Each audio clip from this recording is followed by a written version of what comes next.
WBJEE 2026-এর পরীক্ষা তোমরা যারা দিয়েছো তোমাদের রেজাল্ট বেরিয়ে গেছে এবং সামনে আসছে তোমাদের কাউন্সিলিং প্রক্রিয়া। দেখো, পরীক্ষায় যেরকম একটা তোমরা প্রিপারেশন করেছো সেরকম কাউন্সিলিং এর জন্য কিন্তু প্রপার প্রিপারেশন খুবই জরুরি, কারণ কাউন্সিলিং একটা জটিল প্রসেস এবং সেই কাউন্সিলিং এ বেশ কিছু স্টেপ রয়েছে যেটা তোমাদেরকে খুব ভালো করে বুঝতে হবে যদি তুমি তোমার র্যাঙ্ক অনুযায়ী একটা ভালো কলেজ পেতে চাও।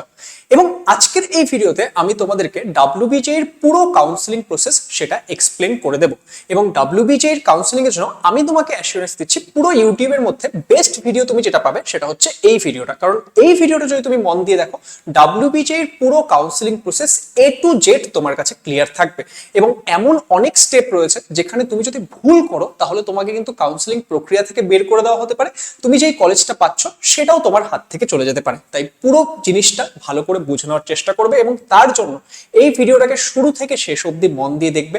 ইভেন কারোর যদি একবার দেখেও কোনো ডাউট থাকছে সেকেন্ড টাইম দেখবে, যাতে করে তোমার পুরো কাউন্সিলিং প্রসেস একদম ক্লিয়ার থাকে এবং কাউন্সিলিং প্রক্রিয়ার সময় তুমি পুরো জিনিসটা ভালোভাবে কমপ্লিট করতে পারো। আজকে যেরকম তোমাদেরকে প্রসেস বুঝিয়ে দিচ্ছি, কাউন্সিলিং এর পুরো টাইম জুড়ে কিন্তু আমি তোমাদেরকে গাইড করতে চলেছি। তাই যারা চ্যানেলে নতুন, চ্যানেলটিকে অবশ্যই সাবস্ক্রাইব করে নেবে যাতে কাউন্সিলিং এর সময় ইচ অ্যান্ড এভরি স্টেপ তুমি সাকসেসফুলি কমপ্লিট করতে পারো। তাহলে লেটস ইমপ্রুভ চ্যানেলে তোমাদের সবাইকে ওয়েলকাম। আমি তোমাদের মেন্টর, আমি তোমাদের গাইড সায়নদা। আজকের এই ভিডিওতে তোমাদেরকে পুরো প্রসেসটা ডিসকাস করতে চলেছি। যারা আমাকে প্রথমবারের জন্য দেখছো, আমি আমার বিটেক কমপ্লিট করেছি জলপাইগুড়ি গভর্নমেন্ট ইঞ্জিনিয়ারিং কলেজ থেকে এবং আমি আমার এমটেক করেছি আইআইটি গুয়াহাটি থেকে। তো আজকের এই ভিডিওতে কিন্তু তোমাদের পুরো প্রসেস বোঝাতে চলেছি। তাহলে চলো স্টার্ট করা যাক। দেখো, সবার প্রথমে কথা বলা যাক যে আমাদের ডাব্লিউবিজে এর যে কাউন্সিলিং সেটা কিরকম হয়। ডাব্লিউবিজে এর যে কাউন্সিলিং সেটা দুই রকমের হয়, একটা হয় হচ্ছে সেন্ট্রালাইজড কাউন্সিলিং, একটা হয় ডিসেন্ট্রালাইজড কাউন্সিলিং। এবার ডিসেন্ট্রালাইজড কাউন্সিলিং সেটা অফলাইনে হয় এবং সেটা যে হবে তার কোনো সিওরিটি নেই। সেন্ট্রালাইজড কাউন্সিলিং এর পর যদি সিট বেঁচে থাকে তখন ডিসেন্ট্রালাইজড কাউন্সিলিং হয়, কিন্তু আমরা ডাব্লিউবিজে এর কাউন্সিলিং বলতে যেটা মেইনলি বুঝি সেটা হচ্ছে আমাদের সেন্ট্রালাইজড কাউন্সিলিং, যেটা কিনা একটা অনলাইন প্রসেসের মাধ্যমে হয়। সেই সেন্ট্রালাইজড কাউন্সিলিং নিয়ে আজকে আমরা কথাবার্তা বলবো, ডিসেন্ট্রালাইজ নিয়ে কোনো রকম কথা আজকে আমরা বলছি না। এবার এই সেন্ট্রালাইজড কাউন্সিলিং সেখানে তিনটে রাউন্ড হয়, round 1, round 2, mop up round. এবার এই যে রাউন্ড 1 এবং রাউন্ড 2 এই দুটো রাউন্ড হবে, মপ আপ রাউন্ডটা সেটা অপশনাল, হতেও পারে নাও হতে পারে। যেরকম আগের বছর কিন্তু আমরা মপ আপ রাউন্ড দেখতে পারিনি, শুধুমাত্র রাউন্ড 1 এবং রাউন্ড 2 হয়েছিল। এবার এই বছর মপ আপ হবে কি হবে না সেটা 2026 সালের কাউন্সিলিং এর যখন নোটিফিকেশন আসবে তখন আমরা বুঝতে পারবো। স্টিল আমি ভিডিওতে তোমাদেরকে পুরো তিনটে রাউন্ড পুরো প্রসেসটাই বুঝিয়ে দেবো, যদি মপ আপ রাউন্ড হয় তাহলে সেটাও যাতে তোমাদের কাছে ক্লিয়ার থাকে। কিন্তু নর্মালি আমাদের রাউন্ড 1 এন্ড রাউন্ড 2 এই দুটো লাস্ট ইয়ার দেখতে পেয়েছিলাম আমরা, এবং এই মপ আপ রাউন্ড সেটা কিন্তু একটা অপশনাল রাউন্ড এবং সেখানে পার্টিসিপেশন সেটাও অপশনাল। তাহলে এবার কথা বলা যায় যে পরবর্তী বিষয় নিয়ে। দেখো, আমাদের কাউন্সিলিং এর টাইম লাইনটা কিরকম থাকে। সবার প্রথমে কি হবে, তোমাদের কাউন্সিলিং এর নোটিফিকেশন বের হবে এবং তোমাদের কাউন্সিলিং এর একটা শিডিউল দিয়ে দেওয়া হবে যে তোমাদের কবে রেজিস্ট্রেশন থাকছে, কবে তোমাদের চয়েস ফিলিং থাকছে, কবে রাউন্ড 1 এর রেজাল্ট বের হবে, কবে রাউন্ড 2 এর রেজাল্ট বের হবে, কবে ভেরিফিকেশন করতে হবে, সমস্ত কিছুর একটা শিডিউল আগে থেকে তোমাদের দিয়ে দেওয়া হবে। এবার সেই শিডিউল অনুযায়ী সবার প্রথমে তোমাকে কি করতে হবে, সবার প্রথমে তোমাকে রেজিস্ট্রেশন করতে হবে। স্যার, আমি তো ডাব্লিউবিজে পরীক্ষার জন্য রেজিস্ট্রেশন করেছিলাম, তাহলে কাউন্সিলিং এর জন্য রেজিস্ট্রেশন করতে হবে? ইয়েস, তোমাকে কাউন্সিলিং এর জন্য আলাদা করে রেজিস্ট্রেশন করতে হবে এবং রেজিস্ট্রেশন ফিস সেটা সাধারণত 500 টাকা হয়। সেই রেজিস্ট্রেশন ফিস তোমাকে পেমেন্ট করতে হবে এবং এখানে যে রেজিস্ট্রেশন ফিস দিচ্ছ সেটা কিন্তু নন রিফান্ডেবল। তাহলে ফার্স্ট কাজ কি, ফার্স্ট কাজ হচ্ছে আমাদের রেজিস্ট্রেশন করা, কাউন্সিলিং এর জন্য রেজিস্ট্রেশন করা। উইদাউট রেজিস্ট্রেশন, দেখো রেজিস্ট্রেশনের যেই টাইমটা দেওয়া হবে সেই টাইমের মধ্যে যদি তুমি রেজিস্ট্রেশন না করো, রেজিস্ট্রেশন ছাড়া কিন্তু তুমি কাউন্সিলিং এ পার্টিসিপেট করতে পারবে না। এবার রেজিস্ট্রেশনের পর নেক্সট স্টেপ হচ্ছে choice filling and choice locking. এবার এই যে এই চয়েস ফিলিং স্টেপটা, এটা খুবই গুরুত্বপূর্ণ একটা স্টেপ এবং কিভাবে চয়েস ফিলিং করতে হবে সেটা এই ভিডিওতে তোমাদেরকে বুঝিয়ে দেবো। তোমরা কিভাবে চয়েস ফিল করছো না করছো তার উপর কিন্তু অনেক কিছু ডিপেন্ড করবে যে তুমি তোমার র্যাঙ্ক অনুযায়ী কি কলেজ পাচ্ছ না পাচ্ছ। নেক্সট, তোমাদের চয়েস ফিলিং এর পর একটা নির্দিষ্ট সময়ে তোমাদের রাউন্ড 1 এর রেজাল্ট বের হবে, তারপর নির্দিষ্ট সময়ে তোমাদের রাউন্ড 2 এর রেজাল্ট বের হবে, আর যদি পরবর্তীকালে মপ আপ হয় সেটাও নির্দিষ্ট টাইম অনুযায়ী হবে। তাহলে এটা হচ্ছে আমাদের ডাব্লিউবিজে এর কাউন্সিলিং এর টাইম লাইন, যে পরপর পরপর কি কি প্রসেস থাকে। এবার নেক্সট যে বিষয়টা নিয়ে আমরা কথা বলবো সেটা কি, সেটা হচ্ছে আমাদের রেজিস্ট্রেশন প্রসেস। দেখো, আমি তোমাদের কি বললাম যে তোমাদের শুরুতেই একটা নোটিশ বেরিয়ে যাবে যেখানে তোমাদের পুরো টাইমলাইন দেওয়া থাকবে যে তোমাদের কবে কোন জিনিসটা হবে। তাহলে সেখানে তোমাদের রেজিস্ট্রেশনের জন্য বেশ কয়েকদিন সময় দেওয়া হবে। সেই সময়ের মধ্যে তোমাকে কি করতে হবে, রেজিস্ট্রেশন করতে হবে। এবার এই রেজিস্ট্রেশন তোমাদের কিভাবে করতে হয়, সেটা তোমাদের অনলাইন রেজিস্ট্রেশন করতে হয় এবং তার সময় তোমাদের যে রেজিস্ট্রেশন ফিস, যেটা সাধারণত 500 টাকা হয়ে থাকে, সেটা তোমাদেরকে পেমেন্ট করতে হয় অনলাইন ওয়েবসাইটের মধ্যে। নেক্সট, এই সময় যখন তুমি রেজিস্ট্রেশন করতে যাচ্ছ, তোমার কি কি ইনফরমেশন লাগবে? একটা তোমার পার্সোনাল এন্ড একাডেমিক ডিটেলস লাগবে, যে তুমি ক্লাস 12-এ কোন সাবজেক্টে কত কি মার্কস পেয়েছো, তোমার পার্সোনাল ডিটেলস, তোমার অ্যাড্রেস ইত্যাদি লাগবে। আর কি লাগবে? তোমার ব্যাংক ডিটেলস লাগবে। স্যার, ব্যাংক ডিটেলস কিসের জন্য লাগে? কারণ কোনো সময় গিয়ে তুমি যদি কাউন্সিলিং প্রক্রিয়া থেকে বের হয়ে গেলে, তো সেই ক্ষেত্রে একটা সিট অ্যাকসেপ্টেন্স ফি বলে ফি পেমেন্ট করো তোমরা, সেটা যদি রিফান্ডের ব্যাপার থাকে, সেটা কিন্তু তোমার ব্যাংক ডিটেলসে পেমেন্ট মানে রিফান্ড করা হয়, তো তার জন্য তোমাকে ব্যাংক ডিটেলস দিতে হয়। কিন্তু এই ক্ষেত্রে এই যে রেজিস্ট্রেশনের সময় যে রেজিস্ট্রেশন ফিস পে করছো, সেটা কিন্তু নন রিফান্ডেবল, সেটা কিন্তু কোনো সিচুয়েশনে রিফান্ড হবে না। এবার আসছে আমাদের চয়েস ফিলিং, মোস্ট ইম্পর্টেন্ট জায়গা, যার উপর ডিপেন্ড করবে তুমি কলেজ পাবে কি পাবে না। তো এই চয়েস ফিলিং, সেটা নিয়ে চলো কথা বলা যাক। দেখো, চয়েস ফিলিং আমাদেরকে কি করতে হয়? চয়েস ফিলিং আমাদেরকে করতে হয় হচ্ছে প্রায়োরিটি অনুযায়ী। প্রায়োরিটি অনুযায়ী আমরা ওপর থেকে নিচে আমরা চয়েস ফিলিং করব। স্যার, চয়েস ফিলিং এ আমরা কতগুলো চয়েস দিতে পারি? WBG এর ওয়েবসাইটে বলা হয় যে তুমি মিনিমাম 20টা চয়েস দাও, কিন্তু তুমি চাইলে একটাও দিতে পারো, তুমি চাইলে 10টাও দিতে পারো, তুমি চাইলে 100টাও দিতে পারো, কোনো রকম সেরকম লিমিট নেই। এবার এখানে সাজেস্টেড যে তুমি তোমার চয়েস অনুযায়ী, তোমার প্রায়োরিটি অনুযায়ী যতটা বেশি সম্ভব চয়েস দেবে, তাহলে কি হবে যে তোমার কলেজ পাওয়ার চান্সেস বাড়বে। এবার কিভাবে সাজাতে হয়? একদম 1 নম্বরে তুমি কোন কলেজটাকে রাখবে? তুমি সেই কলেজটাকে রাখবে যেটাতে তোমার ম্যাক্সিমাম যাওয়ার ইচ্ছা। এবার এখানে তোমাকে একটু হোমওয়ার্ক করতে হবে যে তোমার র্যাঙ্কে কোন কোন কলেজ পাওয়া যেতে পারে, কোন কোন ব্রাঞ্চ পাওয়া যেতে পারে, সেই অনুযায়ী তুমি কি করবে, হাইয়েস্ট প্রায়োরিটির কলেজটাকে রাখবে। এরকম আমি তোমাদের পুরো cut off related regular videos দিতে থাকবো। তোমাদের কোন কোন কলেজের কোন কোন ব্রাঞ্চের কাট অফ প্রয়োজন সেটা কমেন্ট করে জানিও, তাহলে আমি তোমাদের জন্য সেই ভিডিওগুলো তৈরি করে দেবো। এবার দেখো, তুমি সবার প্রথমে কি করলে, এখানে শুধুমাত্র কিন্তু কলেজ না, কলেজের সাথে সাথে তোমাকে ব্রাঞ্চ সহ চয়েস দিতে হবে। ধরে নাও কারোর ফার্স্ট টার্গেট হচ্ছে যাদবপুর ইউনিভার্সিটি সিএসি, তাহলে সে ফার্স্ট চয়েস দিল Jadavpur university CSE. Second choice কি দিচ্ছে? সেকেন্ড চয়েস হয়তো সে দেখা গেল যে যাদবপুর ইউনিভার্সিটি আইটি দিয়েছে। থার্ড চয়েস হয়তো সে দেখা গেল কি দিয়েছে, যাদবপুর ইউনিভার্সিটি ইলেকট্রিক্যাল। এরকম ভাবে হয়তো চয়েসেস দিচ্ছে। এরকম ভাবে সে ফোর্থ চয়েস দিয়েছে, ফিফথ চয়েস দিয়েছে, সিক্স চয়েস দিয়েছে, এরকম সে তার আরো যে চয়েসগুলো সেগুলো দিচ্ছে। তাহলে তুমি কি বুঝতে পারছো, তোমাকে চয়েস সেটা কিন্তু কলেজ এবং কলেজের কোন ব্রাঞ্চ সেই অনুযায়ী দিতে হবে। ঠিক আছে, তুমি শুধু কলেজ দিচ্ছ সেটা কিন্তু হয় না, কলেজ এন্ড সেই কলেজের কোন ব্রাঞ্চ, এইভাবে তুমি তোমার প্রায়োরিটি অনুযায়ী কলেজগুলোকে সাজাবে। এখানে 1 নম্বর চয়েসটা কি আইডেন্টিফাই করছে, যে এখানে আমার ম্যাক্সিমাম যাওয়ার ইচ্ছা। সেকেন্ডটা কি, যে এটা যদি না হয় তাহলে আমি এটা পেতে চাই। তো এইভাবে করে পুরো জিনিসটাকে কিন্তু সাজাতে হয়। তাহলে এখানে আমরা এই চয়েসগুলোকে সাজিয়ে নিচ্ছি। এবার চয়েস সাজানো হয়ে যাওয়ার পর তুমি এখানে চাইলে আরো কিছু চয়েস দিতে পারো। ঠিক আছে, তারপর চয়েস সাজানো হয়ে যাওয়ার পর নেক্সট আমাদের কি আসে, নেক্সট আসে হচ্ছে চয়েস লকিং। দেখো, চয়েস যখন তুমি অ্যাড করছো, সেগুলো অ্যাড করার পরে তুমি তোমার প্রায়োরিটি অনুযায়ী সাজিয়ে দিলে। প্রায়োরিটি অনুযায়ী সাজানোর পর তোমাকে কি করতে হবে, চয়েসগুলোকে লক করে দিতে হবে। এন্ড মাথায় রাখবে, একবার যদি তুমি লক করে দাও, তাহলে তারপর কিন্তু সেগুলোকে আর কোনো চেঞ্জেস করতে পারবে না। তুমি যেই হিসেবে লক করে দিলে সেটা সেই হিসেবে লক হয়ে গেল। এবং রাউন্ড 1 এবং রাউন্ড 2 তার জন্য কিন্তু এই চয়েস ফিলিং লিস্টটাকে ফাইনাল ধরা হবে। এবার কোনো কারণে যদি স্যার আমি চয়েস লক করতে ভুলে যাই, তুমি যদি কোনো কারণে চয়েস লক করতে ভুলে যাও, তাহলে যেই দিন চয়েস লকিং এর লাস্ট ডেট এন্ড টাইম থাকবে, সেই টাইমে কিন্তু তুমি লাস্ট যেইভাবে সাজিয়ে রেখেছিলে সেই অনুযায়ী সেটা অটোমেটিক্যালি লক হয়ে যাবে। তাহলে এই চয়েস ফিলিং সেটা খুব ভালো করে করবে। এর জন্য প্রপার হোমওয়ার্ক তোমরা স্টার্ট করো। তোমাদের কি কি কাট অফ ভিডিওস প্রয়োজন তোমরা কমেন্ট করে জানিও, আমি তোমাদের জন্য সমস্ত কিছু তৈরি করে দেবো। এন্ড তার জন্য চ্যানেলটিকে সাবস্ক্রাইব করে রেখো। এবার আসা যাক আমাদের রাউন্ড 1 এর অ্যালটমেন্ট রেজাল্ট। দেখ, চয়েস লকিং হয়ে গেল। তারপর নির্দিষ্ট ডেটে, তোমাদের তো শিডিউলটা আগেই দেওয়া থাকছে, সেখানে নির্দিষ্ট ডেটে আমাদের যে রাউন্ড 1, সেই রাউন্ড 1 এর অ্যালটমেন্ট রেজাল্ট বের হবে। এবার এই অ্যালটমেন্ট রেজাল্টে কি হতে পারে? একটা হতে পারে যে তুমি কোনো একটা কলেজ পেয়েছো, যারা যারা কলেজ পেয়ে গেলে তাদেরকে কংগ্রাচুলেশন। আর আরেকটা কি হতে পারে, তুমি কোনো রকম কোনো কলেজ পাওনি। কারণ সবাই যে কলেজ পাবে তার তো কোনো মানে নেই। তোমার র্যাঙ্ক অনুযায়ী তুমি একটা কলেজ পেতেও পারো, নাও পেতে পারো। তো যারা এই মুহূর্তে রাউন্ড 1 এর অ্যালটমেন্ট রেজাল্টে কোনো রকম কোনো কলেজ পেলে না, তাদেরকে এই মুহূর্তে কিচ্ছু করতে হবে না। তুমি সিম্পল সেকেন্ড রাউন্ডের রেজাল্টের জন্য অপেক্ষা করবে, তোমাকে কিচ্ছু করতে হবে না। ঠিক আছে, তুমি জাস্ট যেই দিন রেজাল্ট বের হচ্ছে সেদিন তুমি চেক করলে যে তুমি কলেজ পেয়েছো কি পাওনি। যদি দেখছো কলেজ পাওনি, তুমি সিম্পল সেকেন্ড রাউন্ডের জন্য অপেক্ষা করবে। এবার যারা কলেজ পেলে তাদেরকে কিন্তু অনেক কিছু করতে হবে এবং অনেক ভাইটাল স্টেপস খুব ভালো করে বুঝবে। এখানে প্রচুর স্টুডেন্ট ভুল করে, তো সেই জন্য খুব ভালো করে প্রত্যেকটা জিনিস বুঝবে। তাহলে তুমি কলেজ পেয়েছো, রাউন্ড ওয়ানে তোমার একটা কলেজ অ্যালটেড হয়েছে।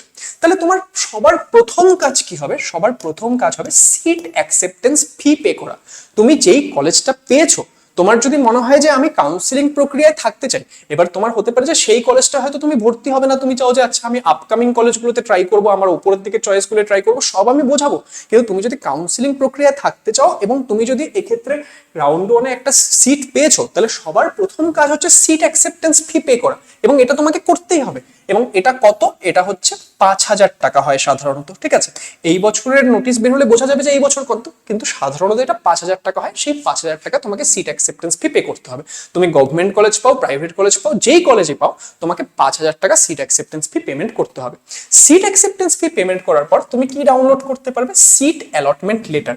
তুমি যে একটা পার্টিকুলার কলেজ বা একটা পার্টিকুলার ব্রাঞ্চ পেয়েছো, সেটার একটা অ্যালটমেন্ট লেটার থাকে, সেই অ্যালটমেন্ট লেটারটা তোমাকে তারপরে ডাউনলোড করতে হবে।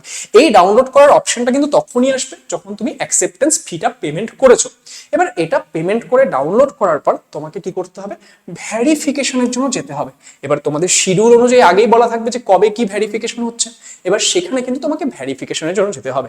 এবার ভেরিফিকেশন তোমাকে কোথায় যেতে হবে? যেই কলেজটা তোমার এসেছে সেখানেই যেতে হবে। এবার কেউ হয়তো বললো যে স্যার আমার বাড়ি তো কলকাতায়, আমার কলেজ এসেছে জলপাইগুড়ি ইঞ্জিনিয়ারিং কলেজ, তাহলে কি আমাকে জলপাইগুড়ি যেতে হবে? ইয়েস, জলপাইগুড়ি যেতে হবে, এবং যেই সময়টা ওরা দিয়েছে সেই সময়ের মধ্যেই যেতে হবে। এবং সেই ক্ষেত্রে অনেকের কোয়েশ্চেন থেকে, স্যার আমার প্যারেন্টস চলে গেল, আমি গেলাম না, তাহলে কি হবে? সেরকম কোনো ব্যাপার নেই। তোমার প্যারেন্টস আসুক না আসুক ডাজন্ট ম্যাটার, কিন্তু স্টুডেন্ট যে ক্যান্ডিডেটকে অবশ্যই অবশ্যই থাকতে হবে। কারণ নাম কি? নাম ফিজিক্যাল ভেরিফিকেশন, ফিজিক্যালি তোমাকে প্রেজেন্ট থাকতে হবে। এবার এই ফিজিক্যাল ভেরিফিকেশনের সময় তোমাকে কিন্তু সমস্ত ডকুমেন্ট নিয়ে যেতে হবে। ডকুমেন্ট রিলেটেড অলরেডি একটা ডিটেল ভিডিও দিয়ে দিয়েছি, সেটা দেখে নিও। সেখানে আমি ডিসকাস করে দিয়েছি যে কি কি ডকুমেন্ট তোমাকে নিয়ে যেতে হবে। এবার এই ফিজিক্যাল ভেরিফিকেশনের সময় তুমি কি করতে পারো, সেগুলো চলো এক এক করে ডিসকাস করা যাক। তাহলে এবার আমরা কোথায় আসছি? ফিজিক্যাল ভেরিফিকেশনের সময়। এবার ফিজিক্যাল ভেরিফিকেশন কি হতে পারে? তুমি যেই ডকুমেন্টগুলো নিয়ে গেছো, তুমি এতদিন অবধি যা যা ডেটা দিয়েছো, তোমার একাডেমিক সংক্রান্ত, তোমার কাস্ট সংক্রান্ত, সেই সমস্ত কিছু যদি তোমাদের সাকসেসফুলি ভেরিফাই হয়ে যায়, তাহলে তোমার ফিজিক্যাল ভেরিফিকেশন সাকসেসফুল হবে। কিন্তু এক্সাম্পল ধরে নাও যে কেউ বলেছো আমি ওবিসি ক্যাটাগরি থেকে বিলং করি, কিন্তু তুমি যখন ফিজিক্যাল ভেরিফিকেশন আসো তখন তুমি তোমার যে কাগজপত্র, তুমি যে তোমার সার্টিফিকেট, সেটা শো করতে পারছো না, তাহলে কিন্তু তোমার ফিজিক্যাল ভেরিফিকেশন ক্যান্সেল হয়ে যাবে। এবার ফিজিক্যাল ভেরিফিকেশন ক্যান্সেল হলে কি হয়? এক্সাম্পল ভাবো যে কেউ বলেছো আমি এক্ষেত্রে ইডব্লিউএস ক্যাটাগরি থেকে বিলং করি, কিন্তু তুমি ইডব্লিউএস সার্টিফিকেট দেখাতে পারলে না, তাহলে তোমার ফিজিক্যাল ভেরিফিকেশন ক্যান্সেল হয়ে গেল। এবং তোমাকে কি করা হবে? তোমার ওই রাউন্ডে যেই কলেজটা পেয়েছিলে সেটা ক্যান্সেল করে দেওয়া হবে এবং তোমাকে কনভার্ট করে দেওয়া হবে জেনারেল ক্যাটাগরিতে। তাহলে সেই জেনারেল ক্যাটাগরি অনুযায়ী তোমার নেক্সট রাউন্ডে আবার কাউন্সিলিং হবে। নেক্সট রাউন্ডে তুমি তোমার র্যাঙ্ক অনুযায়ী কলেজ পেতেও পারো, নাও পেতে পারো। তাই যারা কোনো একটা পার্টিকুলার ক্যাটাগরি থেকে বিলং করছো, তারা অবশ্যই অবশ্যই কি করবে, যে সমস্ত ক্যাটাগরি সার্টিফিকেট গুলো বের করে নেবে। আরো একটা কারণে তোমার ফিজিক্যাল ভেরিফিকেশন ক্যান্সেল হতে পারে। তুমি ধরো যখন রেজিস্ট্রেশনের জন্য করছো, কাউন্সিলিং এর জন্য রেজিস্ট্রেশন করছো, তখন তোমাকে ক্লাস 12 এর বিভিন্ন মার্কস গুলো দিতে হবে। এবার সেখানে মার্কস গুলো খুব দেখে শুনে ভালো করে দেবে। কোনো মার্কস যদি ভুল হয়ে গেল এবং তোমার রেজাল্টের সঙ্গে মেলানোর সময় দেখা গেল যে আচ্ছা এই রেজাল্ট, তোমার রেজাল্টের সঙ্গে সেই মার্কস গুলো মিলছে না এবং তুমি আসলে ওই কলেজটার জন্য এলিজিবলই না, তাহলে কিন্তু সেই ক্ষেত্রে তোমার যে ভেরিফিকেশন সেটা ক্যান্সেল হয়ে যেতে পারে। এবার এটা হচ্ছে, তাহলে যদি আমাদের কি হয়, যে যদি আমাদের এক্ষেত্রে কাউন্সিলিং এর সময় আমরা ফিজিক্যাল ভেরিফিকেশনে যাচ্ছি এবং আমাদের ফিজিক্যাল ভেরিফিকেশন সেটা কি হয়ে যায়, সেটা নট সাকসেসফুল হয়, মানে আনসাকসেসফুল হয়, তাহলে তোমাকে রাউন্ড 2 এর জন্য অপেক্ষা করতে হবে। এবার যাদের ফিজিক্যাল ভেরিফিকেশন সাকসেসফুল হলো, তাদের ক্ষেত্রে কি ঘটনা ঘটছে বোঝো। সিনারিও নাম্বার 1, যে চয়েস 1 অ্যালটেড। তুমি তো চয়েস দিয়েছিলে, তাই না? ধরো 1 2 3 4 5 6 7 8 9 10 এরকম তুমি অনেকগুলো চয়েস দিয়েছিলে। এবার এই চয়েসগুলোর মধ্যে তোমার যে চয়েস নাম্বার 1 ছিল সেটাই তুমি পেয়ে গেছো। তার মানে কি, তোমার যেই কলেজে ম্যাক্সিমাম যাওয়ার ইচ্ছা ছিল, যেই ব্রাঞ্চটা পাওয়ার ম্যাক্সিমাম ইচ্ছা ছিল, সেটা তুমি পেয়ে গেছো। তাহলে এই ক্ষেত্রে এখন তোমার কাছে একমাত্র অপশন যে অ্যাডমিশন নেওয়া। তুমি যদি অ্যাডমিশন না নাও, তোমাকে মানে কাউন্সিলিং প্রসেস থেকে বের করে দেওয়া হবে। তাহলে যারা একদম চয়েস 1 পাচ্ছ, তাদের কাছে একটাই অপশন কি অ্যাডমিশন নাও, কারণ তুমি চয়েস 1 পেয়েছো মানে কি তোমার সব থেকে যেটা ইচ্ছা ছিল সেটা পেয়ে যাও। এবার অনেকে কি করে, অনেকে কাউন্সিলিং প্রসেস ভালো করে বোঝে না, চয়েস ফিলিং এর সময় যে কোনো র্যান্ডম কলেজ দিয়ে দেয়। তুমি ভাবো যদি একটা খুব লোয়ার কলেজ দিয়ে দিয়েছো, তোমার র্যাঙ্ক অনুযায়ী যেটা ভালো পেতে পারতে সেটা তুমি দাওনি, তুমি একদম অপশন 1-এ একটা যে কোনো কলেজ দিয়ে দিয়েছো, তাহলে খুব স্বাভাবিক ব্যাপার তোমার যদি র্যাঙ্ক ভালো থাকে তুমি তো সেটা পাবেই, তাহলে তখন তোমার কাছে কিন্তু সেটাতে ভর্তি হওয়া ছাড়া আর কোনো অপশন থাকবে না। তাই যখন চয়েস ফিলিং করবে পুরো জিনিসগুলো ভালো করে করবে। এবং আমি এই প্রত্যেকটা জিনিস নিয়ে না হয় আলাদা আলাদা আরো ভিডিও দেবো, সেগুলো দেখার জন্য কিন্তু চ্যানেলটিকে সাবস্ক্রাইব করে এবং যে গাইডেন্স গুলো দেবো পুরো ফ্রিতে সমস্ত কিছু গাইডেন্স থাকছে, রেগুলার জিনিসগুলো ফলো করবে। তাহলে এটা হচ্ছে যদি তুমি চয়েস 1 পাচ্ছ তাহলে অ্যাডমিশন নিয়ে নেবে। এবার অ্যাডমিশনের জন্য কিন্তু আলাদা সময় থাকে না, তুমি যখন ভেরিফিকেশনে গেছো তখনই অ্যাডমিশন নিতে হয়। তাহলে যারা যারা অ্যাডমিশন নেবে তাদেরকে কি করতে হবে, অ্যাডমিশনের জন্য কিন্তু ভেরিফিকেশনের থেকেও এক্সট্রা কিছু ডকুমেন্টস লাগতে পারে, সেটা তোমরা সেই কলেজের ওয়েবসাইট বা সেই কলেজের সঙ্গে কন্ট্যাক্ট করে জেনে নেওয়ার চেষ্টা করবে যে আর কি কি এক্সট্রা ডকুমেন্ট লাগবে, সেগুলো কিন্তু তোমাদেরকে সাথে করে নিয়ে যেতে হবে অ্যাডমিশনের জন্য। এবার নেক্সট সিনারিও আসছে যে তুমি হয়তো তোমার চয়েসে ধরে নাও সেকেন্ডটা পেয়েছো বা যে কোনো মানে ফার্স্ট বাদ দিয়ে তুমি যে কোনো একটা চয়েস পেয়েছো, তাহলে তোমার কাছে অপশন থাকছে যে তুমি চাইলে অ্যাকসেপ্ট করে নিতে পারো। যে এক্সাম্পল ভাবো কেউ এই 6 নাম্বার কলেজটা পেয়েছো, এবার তুমি দেখছো যে না আমি 6 নাম্বার যেটা কলেজ পেয়েছি, যেটা ব্রাঞ্চ পেয়েছি, সেটা আমি ভর্তি হয়ে যেতে ইন্টারেস্টেড, তাহলে সেই ক্ষেত্রে তুমি নো আপগ্রেডেশন বলে একটা ফর্ম হয়, সেই ফর্মটা জমা দেবে এবং তুমি কলেজটাকে অ্যাকসেপ্ট করে নিয়ে অ্যাডমিশন নিয়ে নেবে। ওকে, এটা একটা সিন হয়ে গেল। কিন্তু তুমি ভাবলে যে আমি 6 নাম্বারটা পেয়েছি কিন্তু আমি না আরো ভালো কলেজগুলো ভালো ব্রাঞ্চগুলো ট্রাই করতে চাই, তাহলে তুমি কি করবে, তাহলে তুমি ইএস আপগ্রেডেশন ফর্ম সেটা জমা দেবে এবং অ্যাডমিশন নেবে না। ওকে, তাহলে এই ক্ষেত্রে এই হচ্ছে পুরো ব্যাপার। এবার অনেকের ডাউট থাকে স্যার আমি যদি এই ক্ষেত্রে কি করলাম, আমি যদি আপগ্রেডেশন করলাম তাহলে নেক্সট ক্ষেত্রে কি হবে। দেখো যখন তুমি আপগ্রেডেশন করছো এতটুকু শিওর থাকো নেক্সট রাউন্ডে এগুলো কলেজ কোনো সময়ই আসবে না, সব সময় তোমার চয়েসে আসলে ওপরের দিকেই আসবে অথবা এটা থাকবে। মানে তুমি ধরো আপগ্রেডেশনের জন্য দিলে, এবার আপগ্রেডেশন কি হতেও পারে নাও হতে পারে, যদি না হয় আপগ্রেডেশন তাহলে যেই কলেজটা তুমি পেয়েছিলে সেটাই থাকবে, আর যদি আপগ্রেড হয় তাহলে লোয়ার কলেজের দিকে কোনোদিনও যাবে না, চয়েসের ওপরের দিকে যেগুলো আছে তার মধ্যে থেকেই কোনো একটাতে যাবে। তাহলে আই হোপ যে রাউন্ড 1-এর পুরো ব্যাপার কি হচ্ছে সেটা তোমাদের কাছে ক্লিয়ার হয়ে গেছে। এবার যাচ্ছি আমরা নেক্সট আমরা কোথায় যাচ্ছি, রাউন্ড 2-তে। রাউন্ড 2-তে কারা কারা এই ক্ষেত্রে এলিজিবল হচ্ছে, যারা কিনা রাউন্ড 1-এ কোনো রকম অ্যালটমেন্ট পায়নি তারা তো অটোমেটিক্যালি রাউন্ড 2-তে আসছে। নেক্সট হচ্ছে আপগ্রেডেড ইন রাউন্ড 1, যারা ধরো নাও রাউন্ড 1-এ কোনো একটা সিট পেয়েছিলে কিন্তু তোমরা ইএস আপগ্রেডেশন করেছো, তারা কি, তারা এই ক্ষেত্রে রাউন্ড 2 এর জন্য এলিজিবল হচ্ছে। নেক্সট কি রয়েছে, যারা রাউন্ড 1-এ সিট পেয়েছিলে কিন্তু কোনো কারণে তোমাদের ফিজিক্যাল ভেরিফিকেশন রাউন্ড 1-এ ক্যান্সেল হয়ে গেছিল, তারাও রাউন্ড 2-তে এক্ষেত্রে একটা সুযোগ পাচ্ছ। মাথায় রাখবে রাউন্ড 2-তে কিন্তু আলাদা করে রেজিস্ট্রেশন করা যায় না, তুমি রাউন্ড 1-এর আগে যে রেজিস্ট্রেশন করছো সেটাই কিন্তু রাউন্ড 1 এন্ড রাউন্ড 2 এর জন্য। কেউ হঠাৎ করে ভাবছো যে আমি রাউন্ড 1-এ পার্টিসিপেট করিনি আমি রাউন্ড 2-তে গিয়ে পার্টিসিপেট করি, সেটা কিন্তু হয় না। ওকে, তাহলে এতখানি আশা করছি বোঝা গেল। এবার এই ক্ষেত্রে যখন রাউন্ড 2 এরও নির্দিষ্ট দিনে অ্যালটমেন্ট রেজাল্ট বের হবে, সেই ক্ষেত্রে আমাদেরকে নির্দিষ্ট দিনে তোমাদের যে অ্যালটমেন্ট রেজাল্ট সেটা বেরিয়ে গেল। এবার অ্যালটমেন্ট রেজাল্টে তোমার কাছে 4 রকমের কেস হতে পারে। কি কি, এক নম্বর হচ্ছে কেউ একজন নতুন অ্যালটমেন্ট পেয়েছো। নতুন অ্যালটমেন্ট কারা পেতে পারে, যারা কিনা রাউন্ড 1-এ কোনো কিছু পায়নি বা যাদের ফিজিক্যাল ভেরিফিকেশন ক্যান্সেল হয়ে গেছিল, তারা কি, তারা চাইলে নতুন অ্যালটমেন্ট পেতে পারে। আপগ্রেডেড, যারা আপগ্রেড করতে দিয়েছিল তারা এই ক্ষেত্রে আপগ্রেডেড কলেজ পেয়ে যেতে পারে। নট আপগ্রেডেড, তুমি আপগ্রেড করতে দিলেই যে আপগ্রেড হবে তার তো কোনো মানে নেই, হতে পারে তোমার আপগ্রেড হয়নি, যদি আপগ্রেড না হয় তাহলে আগের কলেজটা তোমার হাতে থাকবে। অনেকেরই ডাউট যে আমার যদি আপগ্রেড না হয় তাহলে কি আগের কলেজটাও হাত থেকে চলে যাবে, না, যদি তুমি আপগ্রেডেশনের জন্য দিচ্ছ এবং আপগ্রেড হচ্ছে না তাহলে আগের কলেজটা তোমার হাতে থাকবে। আর আরেকটা কি, নো অ্যালটমেন্ট, হতেই পারে যে যারা কিনা রাউন্ড 1-এ কোনো কলেজ পায়নি বা রাউন্ড 1-এ হয়তো পেয়েছিল, কারণ রাউন্ড 1-এ তাদের হয়তো কোনো একটা ক্যাটাগরি ছিল, সেই ক্যাটাগরি হয়তো পেয়েছিল, কিন্তু এখন যখন জেনারেলি কনভার্ট করে দেওয়া হয়েছে সেই ক্ষেত্রে হয়তো তারা কোনো অ্যালটমেন্ট পেলো না, তাহলে সেটাও একটা সিনারিও হতে পারে যে তুমি কোনো রকম কোনো অ্যালটমেন্ট পেলেই না। তাহলে এই ক্ষেত্রে আমাদের কি কি কেস এবার আমাদেরকে করতে হবে, দেখ যদি তোমার কাছে কোনো রকম অ্যালটমেন্ট না আসলো রাউন্ড 2-তে, তাহলে যদি রাউন্ড 2 আমাদের লাস্ট স্টেজ হয় কাউন্সিলিং এর, কারণ মপ আপ হবে কি হবে না সেটা তো এক্সাক্ট বলা যাচ্ছে না।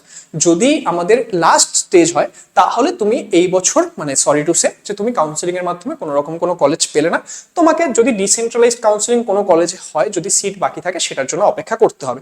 আর আরেকটা কেস কি হতে পারে, যদি মপ আপ রাউন্ড হয় তুমি সেটার জন্য অপেক্ষা করতে পারো, ঠিক আছে। যদি তুমি রাউন্ড 2 তে কোনো কলেজ না পাচ্ছ তাহলে এই ক্ষেত্রে তুমি মপ আপ রাউন্ড হলে সেটার জন্য অপেক্ষা করতে পারো।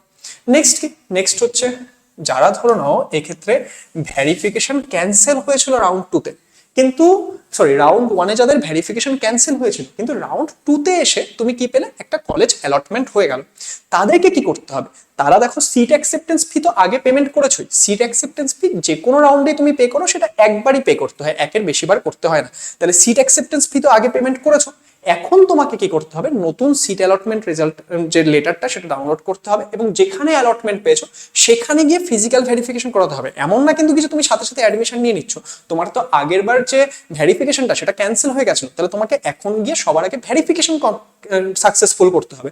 যদি ভেরিফিকেশন সাকসেসফুল হয় তারপরে তুমি অ্যাডমিশন নেবে বা না নেবে সেটা তোমার চয়েস থাকছে। ওকে, নেক্সট এবার কি, নেক্সট এবার ধরো যারা নতুন অ্যালটমেন্ট পেলো রাউন্ড 2 তে, যে রাউন্ড 1 এ তারা কিছু পায়নি, রাউন্ড 2 তে এসে প্রথমবারের জন্য অ্যালটমেন্ট পেলো, তাদের প্রথম কাজ কি, তাদের প্রথম কাজ আগের মতোই ভাবো যে সবার প্রথমে তোমাদেরকে সিট অ্যাকসেপ্টেন্স ফি পেমেন্ট করতে হবে, তারপর তোমাদেরকে অ্যালটমেন্ট লেটার ডাউনলোড করতে হবে, তারপর তোমাদেরকে ফিজিক্যাল ভেরিফিকেশনের জন্য যেতে হবে। যদি ফিজিক্যাল ভেরিফিকেশন সাকসেসফুল হয় তাহলে সেই ক্ষেত্রে তোমার কাছে চয়েস থাকছে অ্যাডমিশন নেওয়ার বা না নেওয়ার।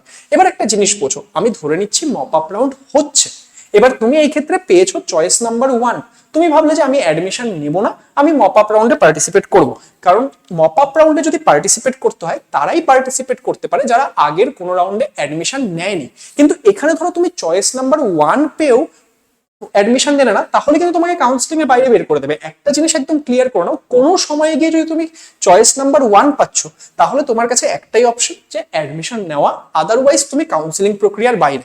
এবার কোনো একটা রাউন্ডে গিয়ে তুমি যদি অ্যাডমিশন নিয়ে নিচ্ছ, যে সেটা যেটাই হোক, তুমি কিন্তু মপ আপ রাউন্ড হলে মপ আপে পার্টিসিপেট করতে পারবে না, এইটুকু জিনিস সবাই একদম ক্লিয়ার রাখো। ওকে, এবার নেক্সট যেটা ব্যাপার, আপগ্রেডেড, যারা আপগ্রেডেশনের জন্য দিয়েছিলে তাদের ধরো আপগ্রেড হয়েছে। এবার দেখো আপগ্রেড যাদের হয়েছে, খুব সিম্পল কথা, তারা আপগ্রেড কেন করতে পেরেছিল, কারণ তাদের ফিজিক্যাল ভেরিফিকেশন কমপ্লিট ছিল।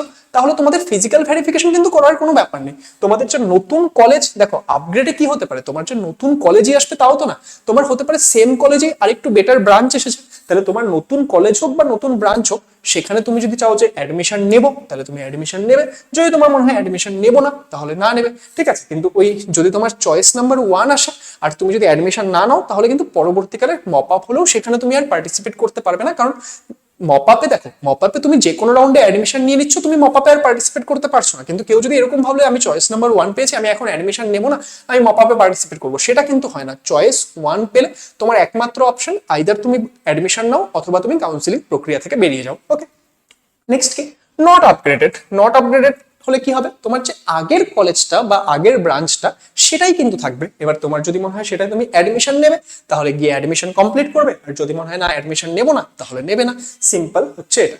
নেক্সট নেক্সট আমাদের যেটা রয়েছে সেটা কি মপ আপ রাউন্ড যদি হয়, তাও আমি তোমাদেরকে ডেটাটা দিয়ে রাখছি।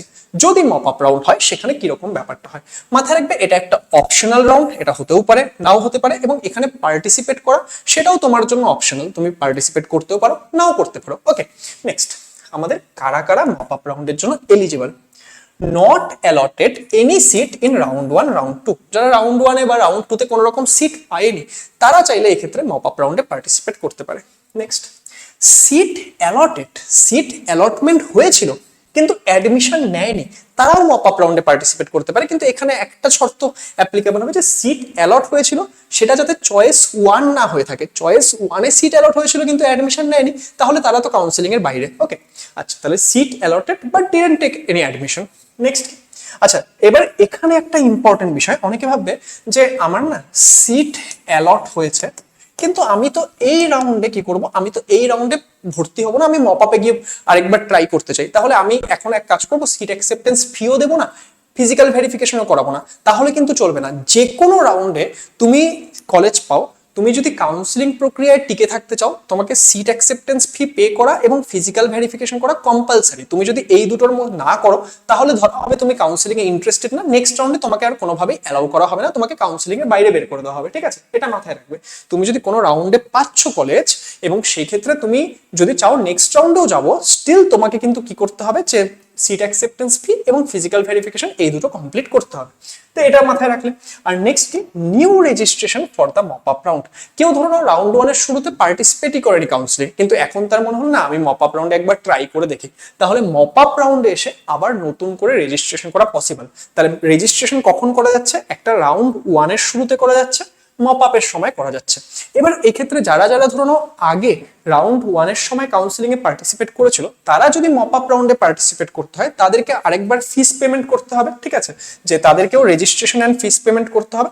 যারা আগে পার্টিসিপেট করেছিল তাদের ক্ষেত্রে ফিসটা সাধারণত এটা 200 টাকা হয় যতদূর আমার মনে পড়ছে। ওকে, অ্যান্ড যারা নতুন করে রেজিস্ট্রেশন করতে চায়, যে আগে কোনো রাউন্ডে পার্টিসিপেট করেনি এখন নতুন করে রেজিস্ট্রেশন করতে চায়, তাদের সাধারণত মপ আপ রাউন্ডে রেজিস্ট্রেশন ফিসটা হয় 1000 টাকা। ওকে, তাহলে এই হচ্ছে পুরো ব্যাপার। তাহলে সাজেস্টেড কি? সাজেস্টেড তুমি যদি কাউন্সিলিং এ পার্টিসিপেট করবে রাউন্ড ওয়ান থেকেই করো, কারণ তখন 500 টাকা লাগছিল, এখন 200 টাকা 700 টাকায় হয়ে গেল।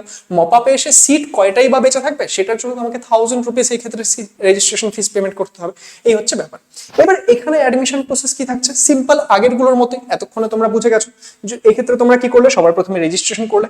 মপ আপ রাউন্ডে কিন্তু আবার করে চয়েস ফিলিং করতে হয়। যারা যারা নতুন রেজিস্ট্রেশন করছো তাদেরকে তো চয়েস ফিলিং করতেই হবে, যারা আগেও পার্টিসিপেট করেছে তারা আবার সুযোগ পাবে নতুন করে চয়েস ফিলিং করার। ওকে, তারপর চয়েস ফিলিং এর পর চয়েস লকিং করছো, অ্যালটমেন্ট রেজাল্ট আসবে।